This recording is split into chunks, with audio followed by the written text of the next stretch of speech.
धौलपुर में आज कल के 2 पॉजिटिव केस आने के बाद आम जनता में निश्चित रूप से एक चिंता जगी होगी। लेकिन शुरू से हम लोग एक बात कहते रहे हैं कि कोरोना की लड़ाई विश्वव्यापी है।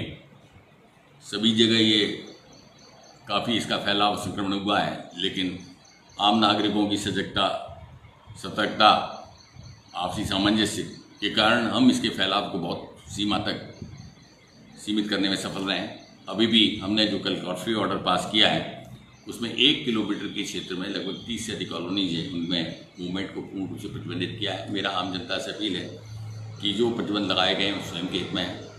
कल मैं एसपी दोनों बाजार में घूमे थे। कुछ स्थानों पर हमने पाया कि लोगों में समझ का अभाव है, अभी भी उतनी सजगता का वो स्तर नहीं है। कुछ मुद्दे अब उभर के आए हैं। सरकार के द्वारा दुकानों के बाबत कुछ आदेश प्रसारित किए हैं, मैं उसके बारे में स्थिति स्पष्ट करना चाहूँगा।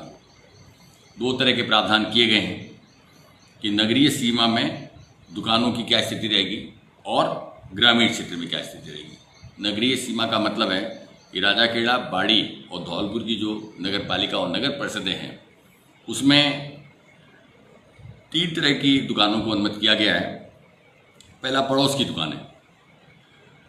ये दुकानें हुए हैं जो कि आवासीय क्षेत्र में स्थित हैं या उसके निकट है। इसका मतलब ये हुआ कि जो रेजिडेंशियल कॉलोनीज हैं, आवासीय परिसर की कॉलोनी, उसमें 2, 4, 5 दुकानें जो वहाँ की सुविधाओं के लिए, तो वो दुकानें परचूनी की दूसरी दुकानें उसमें अनुमत रहेंगी। लेकिन अगर दुकानें बाजार में हैं तो वो दुकानें अनुमत नहीं रहेंगी। तो बाजार की दुकानों को खोलने की कोई स्वीकृति सरकार के द्वारा नगरीय क्षेत्र में नहीं दी गई है। दूसरा ये भी बताना चाहूँगा कि चूंकि हमने कर्फ्यू लगाया है तो कर्फ्यू वाले क्षेत्र में तो अभी कोई भी दुकानें नहीं खोली जाएंगी। तो जो दुकानें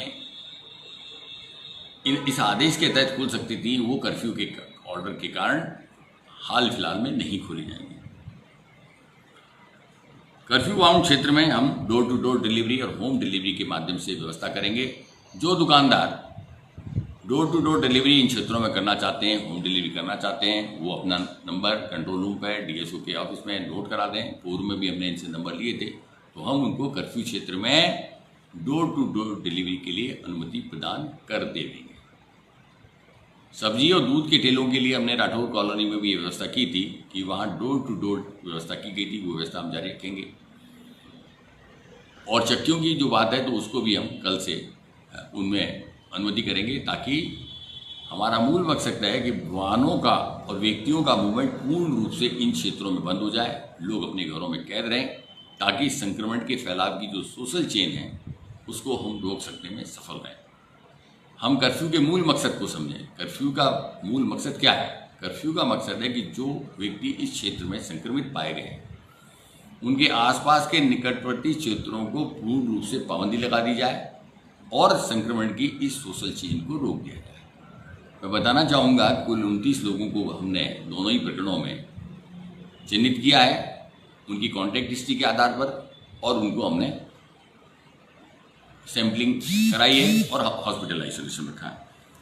तीसरी बात बताना चाहूँगा कि रिहायशी जो कॉम्प्लेक्स हैं उनमें भी नगरीय क्षेत्र में दुकानों की अनुमति दी गई है। जहाँ तक ग्रामीण क्षेत्रों का सब सवाल है, सभी प्रकार की दुकानें उसमें अनुमति की गई हैं, लेकिन ये शर्त लगाई है कि सोशल डिस्टेंसिंग की पालना की जाए और वर्क फोर्स न्यूनतम रखी जाए। एक दुकान पे अधिकतम 1 आदमी रहे, ये हमारी उम्मीद है। एक सवाल आता रहा है कि क्या नाई की दुकानें, रेस्टोरेंट, पार्लर खुल सकेंगे? तो मैं बताना चाहूँगा कि ये छूट केवल शॉप्स को दी गई है। सर्विस आधारित जो उद्योग हैं, जहाँ सेवा दी जाती है, उस सेवा आधारित उद्योगों को छूट नहीं दी गई। किताबों की दुकानों को भी शहरी क्षेत्र में छूट दी गई है, ग्रामीण क्षेत्र में भी छूट है, लेकिन भीड़ की अनुमति नहीं होगी। शहरी क्षेत्र में ये उम्मीद की गई है कि वो डोर टू डोर डिलीवरी का कोई सिस्टम, होम डिलीवरी का कोई सिस्टम अपनाएं। डोर टू डोर डिलीवरी तो संभव नहीं होगा, होम डिलीवरी का अपनाएं। इसके अलावा स्टेशनरी, पंखे, कूलर और मोबाइल रिचार्ज, को भी अनुमत किया गया है। लेकिन जितना भी दुकान खोलने का काम है उसमें सोशल डिस्टेंस का प्रयोग का ध्यान रखा जाए, मास्क पहना जाए, सामाजिक दूरी अगर बनाए रखेंगे तो हमें निश्चित रूप से मदद मिलेगी। दूसरा जो टॉपिक है वह है प्रवासी श्रमिकों का। कल माननीय मुख्यमंत्री महोदय ने ये घोषणा की है कि प्रवासी श्रमिक जो है राजस्थान के जो अन्य प्रांतों में हैं उनको वापस ससम्मान लाया जाएगा। उसके लिए व्यापक व्यवस्थाएं की गई हैं। प्रवासी श्रमिकों को एक हेल्पलाइन नंबर दिया गया है। हेल्पलाइन नंबर है 1800-180-6127। पुनः मैं इसको रिपीट करना चाहूँगा। Helpline number 1800-180-6127। इसके अलावा ये पंजीयन की सुविधा ई मित्र कियोस्क और ई मित्र मोबाइल ऐप पर भी दी गई है। जब ये पंजीयन हो जाएगा तो उसके बाद सरकार उनके आने का समय और तिथि का निर्धारण करेगी और इनके लाने के लिए व्यवस्थाएं की जाएंगी। व्यवस्था ये की जा रही है कि संबंधित राज्यों के द्वारा राजस्थान की सीमाओं पर उन्हें छोड़ा जाएगा। राजस्थान की सीमा पर हम उनका एक केंद्र बनाएंगे, उनकी स्क्रीनिंग कराएंगे और क्वारंटाइन की व्यवस्था भी की जा रही है कि उनको 14 दिनों तक कैंप में रखकर उनकी क्वारंटीन किया जाए, ताकि राज्य के बाहर से यदि कोई व्यक्ति संक्रमित होकर आ गया है तो वो सोशल चेन नहीं बनाए। मैं बताना चाहूँगा कि इस बीमारी में कई बार लक्षण नहीं होते हैं, पर उसके बाद भी आदमी कैरियर के रूप में हो सकता है। स्वयं के वाहनों से भी इसमें अनुमति प्रदान की गई है। कर्फ्यू पास लेकिन होना चाहिए। एक उम्मीद ये भी की गई है माननीय मुख्यमंत्री के द्वारा कि सड़कों पर अनावश्यक भीड़ न बढ़ाएं, सड़कों पर वो नहीं आए। उनका समय और तिथि निर्धारण के उपरांत ही वो बसों में बैठकर उनको लाने की व्यवस्था की जाएगी। दूसरा, सोशल डिस्टेंसिंग या सामाजिक दूरी तथा हेल्थ प्रोटोकॉल जो है उनका पूर्ण पालना की जाए और पूर्ण धैर्य और अनुशासन बनाए रखा जाए। मैं उम्मीद करता हूं कि प्रवासी भारतीय जो काफ़ी लंबे समय से प्रवासी राजस्थानी जो अन्य प्रांतों में हैं उनको लाने की व्यवस्था होगी। धौलपुर जिले में हमने 4 चौबंदी इसके लिए प्रबंध किए हैं। हमारे जो स्कूल्स हैं उनमें उन्हें रखने की व्यवस्था की जाएगी। 14 दिन क्वारंटीन रखा जाएगा। उनके खाने पीने भोजन की व्यवस्था की जाएगी ताकि उनको किसी प्रकार की दिक्कत ना हो। अपने राज्य में लौट रहे हैं ससम्मान, तो कम से कम उनको ये एहसास रहे कि भाई हमारा यहाँ पूरा ख्याल रखा गया। ग्राम स्तर पर हमने कोर कमेटियों का गठन किया, बढ़िया काम कर रही हैं। इस पूरे संक्रमण के अभियान के दौरान एक महत्वपूर्ण चीज जो उभरी है वो है हमारे शिक्षक बंधुओं का पूर्ण समर्पण, लगन और प्रतिबद्धता के साथ काम निस्तारण। मैं बताना चाहूँगा कि हमने जो 2042 स्क्रीनिंग दल बनाए हैं, सर्वे दल बनाए हैं, उनमें एक बहुत बड़ा भाग हमारे टीचर्स का है।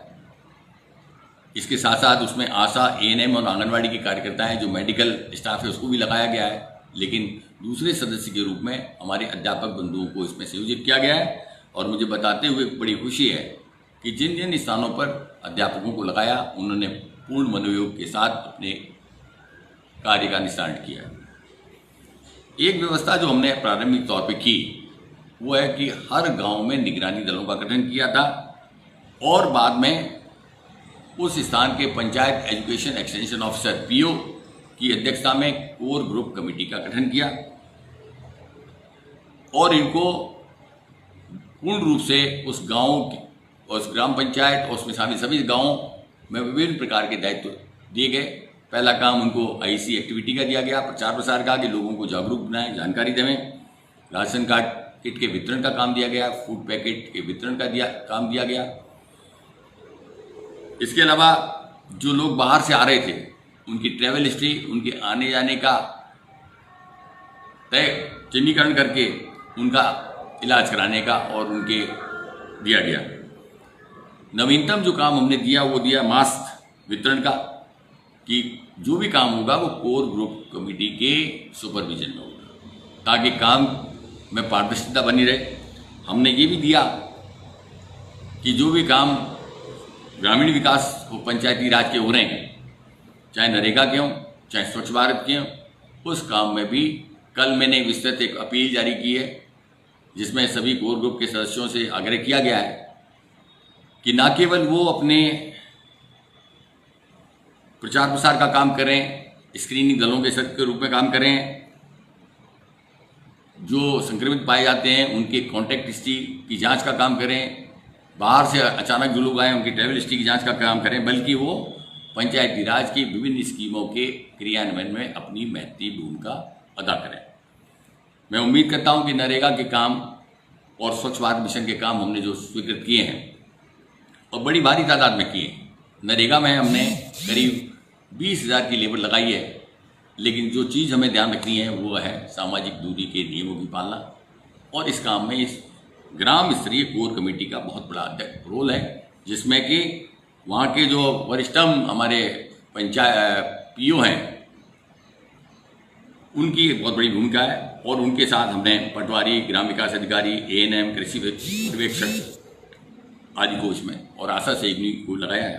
तो मैं उम्मीद करता हूँ कि इसमें सभी अध्यापक बंधुओं के द्वारा राष्ट्र जब संकट में गुजर रहा है तो उनका योगदान केवल शैक्षणिक गतिविधियों से नहीं सीमित रहेगा। शैक्षणिकोत्तर गतिविधियाँ, जिसको एक्स्ट्रा करिकुलर एक्टिविटी कहा जाता है, उस तक सीमित नहीं रहेगा। उनका रोल इससे बहुत अधिक व्यापक हो गया। आज की तारीख में जब हम ये बात करते हैं कि नरेगा, स्वच्छ भारत मिशन, प्रधानमंत्री आवास योजना के क्रियान्वयन में सोशल डिस्टेंसिंग के नियमों में इन कमेटियों का क्या रोल होगा, तो निश्चित रूप से अध्यापकों का एक बहुत बड़ा रोल सामने आता है। और ऐसी रोल की कल्पना भी नहीं की गई होगी कि एक समय वो आएगा कि जब सरकार के सभी विभागों के सभी लोगों को अपने पूर्ण प्रतिबद्धता के साथ विभिन्न प्रकार के कार्यों को संपादित करना पड़ेगा। मुझे बताते हुए खुशी है कि अभी मैं कुछ क्षेत्रों में गया तो वहाँ मैंने देखा कि जो हमारे ग्राम स्तरीय कोर ग्रुप समितियाँ हैं, निगरानी दल हैं, बेहतरीन काम कर रहे हैं। मैंने कल एक रिपोर्ट मंगाई। रिपोर्ट में सामने आया कि डोर टू डोर पेंशन वितरण एवं मास्क वितरण में भी समितियां बहुत अच्छा काम कर रही हैं। फसल कटाई में भी इन्होंने अच्छा काम किया है। ग्राम स्तरीय कोर ग्रुप समिति है हमारी सनोरा की बाड़ी में। कल मैंने एसडीओ साहब से बात की, पता चला कि वहाँ उन्होंने राशन की व्यवस्था में अच्छा काम किया है। 9 क्विंटल गेहूं एकत्रित कर सरकारी स्कूल में रखवाया है, जिससे कि जरूरतमंद परिवारों के लिए उपलब्ध हो सके। अपने आप में सामाजिक संवेदनशीलता का बहुत अच्छा उदाहरण है। ग्राम स्तरीय कोर ग्रुप के अध्यक्ष द्वारका प्रसाद मीना पीओ, श्री सुरेंद्र मीना ग्राम विकास अधिकारी, श्री नरेश मीना पटवारी, श्रीमती रीनेश, श्री लक्ष्मीकांत तिवारी, श्रीमती आशा देवी एएनएम, इन सब ने बहुत सुंदर और बेहतरीन काम किया है। मैं उम्मीद करता हूं कि चूंकि ये वायरस का प्रभाव अभी आने वाले कुछ समय में सीमित नहीं रहेगा, इन सबको बहुत महत्वपूर्ण भूमिका अदा करनी है। इसी प्रकार ग्राम स्तरीय कोर ग्रुप कमेटी हमारी बसई कार्य की है। उसमें वेद प्रकाश करदम हमारे प्रधानाचार्य हैं और करीब 17 और सदस्य हैं। श्री धर्मवीर पटवारी, श्री दयाराम ग्राम विकास अधिकारी, श्री गिरीश चंद कने साहब आदि काफ़ी लोग हैं। ये 17-18 लोग हैं जिन्होंने ग्रामीणों को जागरूक करने, डोर टू डोर पेंशन का वितरण, सोशल डिस्टेंसिंग की पालना, वंचित परिवारों के सर्वे, खाद्यान्न वितरण में राशन डीलर को सहयोग प्रदान करना और उसके नियंत्रण में कार्रवाई करना, इनकी महत्वपूर्ण भूमिका अदा की है। मैं उनके प्रति भी आभार व्यक्त करता हूं कि इन लोगों के सहयोग के बिना हमारा कोई भी काम नहीं हो पाता। इसी तरह ग्राम स्तरीय कोर ग्रुप निधेरा कला स्लोगन लिखकर आम जनता में जागरूकता इन्होंने व्यक्तिगत रूप से कमेटी स्तर पर कराई। हर कमेटी के द्वारा ऐसा ऐसा नया काम किया जा रहा है जो हमारे सोच और कल्पना से बाहर था। हर कमेटी स्थानीय आवश्यकताओं को देखते हुए काम करा रही है। भामाशाहों के माध्यम से खाद्यान्न वितरण का भी काम कराया, निधेरा कला में डोर टू डोर पेंशन वितरण का काम कराया। और इनकी बॉर्डर चूंकि मिलती है उत्तर प्रदेश से, तो इन्होंने उत्तर प्रदेश से आने वाले रास्तों को खुदवा कर मिट्टी और बंद करवाया। और आगरा एवं तहसील खैरागढ़ जैसे हॉट स्थानों के बारे में लोगों को जागरूकता दी। नतीजा ये हुआ है कि गांव के जो लड़के हैं जिनको हमने वॉलंटियर के रूप में चिन्हित किया है, वो लोग भी राजाखेड़ा, बाड़ी, बसेड़ी, इस सभी स्थानों पर अपना अच्छा सहयोग प्रदान कर रहे हैं। इसके अलावा मनरेगा योजना के तहत राजस्व ग्राम में 207 असहाय लोगों को रोजगार की व्यवस्था कराई है। ये भी अपने आप में बड़ा महत्वपूर्ण है। इसके अलावा सरमुत्रा में ग्राम स्तरीय कोर ग्रुप कमेटी आंगई ने वितरण कार्य में बड़ा अच्छा काम किया है। निगरानी दलों का उचित पर्यवेक्षण किया है। राहत सामग्री का वितरण में उचित भूमिका निभाई है। श्री रामनिवास रावत प्रधानाचार्य राजकीय उच्च माध्यमिक विद्यालय आंगई ने अध्यक्ष के रूप में काम किया है। इसी तरह ग्राम स्तरीय कोर ग्रुप चंद्रावली में श्री अमर सिंह मीणा जो प्रधानाचार्य हैं राजकीय उच्च माध्यमिक विद्यालय चंद्रावली, उन्होंने भी अपने कार्य के निष्पादन में महत्वपूर्ण भूमिका अदा की है। रिपोर्ट जो हमें प्राप्त हो रही है, मैंने केवल अभी उदाहरण के तौर पे कुछ वानगियाँ दी हैं। वस्तुतः जो रिपोर्ट हमारे पास आ रही हैं उससे ये जाहिर है कि इन सभी ग्राम स्तरीय जो हमारी कोर ग्रुप टीम्स हैं उन्होंने वहाँ की व्यवस्थाओं को पूर्ण रूप से संभाल लिया, जिला प्रशासन के भार को हल्का किया है और उपखंड स्तर के प्रशासन को सशक्त और मजबूत करने में अपनी अहम भूमिका अदा की है। मैं समस्त शिक्षक वर्ग और उनके शिक्षण विभाग के अधिकारियों की तारीफ करना चाहूँगा, प्रशंसा करना चाहूँगा कि जिनके सहयोग के बिना कोरोना के संकट में स्थितियों का हम सामना करने में उतने सफल नहीं हो पाते। आप लोगों की मेहनत रंग लाई है। गांव-गांव में जा रहा हूँ, लोग इस बात को बता रहे हैं, स्वीकार कर रहे हैं। मैंने इस अवसर पर यह निर्णय लिया है कि ऐसी समस्त कोर ग्रुप कमेटियाँ जिनका उत्कृष्ट काम रहा है उन सभी को हम लोग सम्मानित करेंगे और इनको प्रशंसा पत्र हम लोग भिजवाएंगे ताकि इनके काम को हम रिकॉग्नाइज कर सकें और उनके काम अन्य लोगों के लिए भी प्रेरणा का स्रोत बने। तो मैं उम्मीद करता हूं कि शिक्षक वर्ग अपने काम को जिस मुस्तैदी के साथ, लगन के साथ कर रहे हैं, वही हमारी सबसे बड़ी शक्ति होगी। आपकी शक्ति में ही हमारी शक्ति है। आपकी शक्ति ही हमें सशक्त बनाएगी और इस कोरोना के संकट की लड़ाई में एक अहम भूमिका अदा करेगी। धन्यवाद।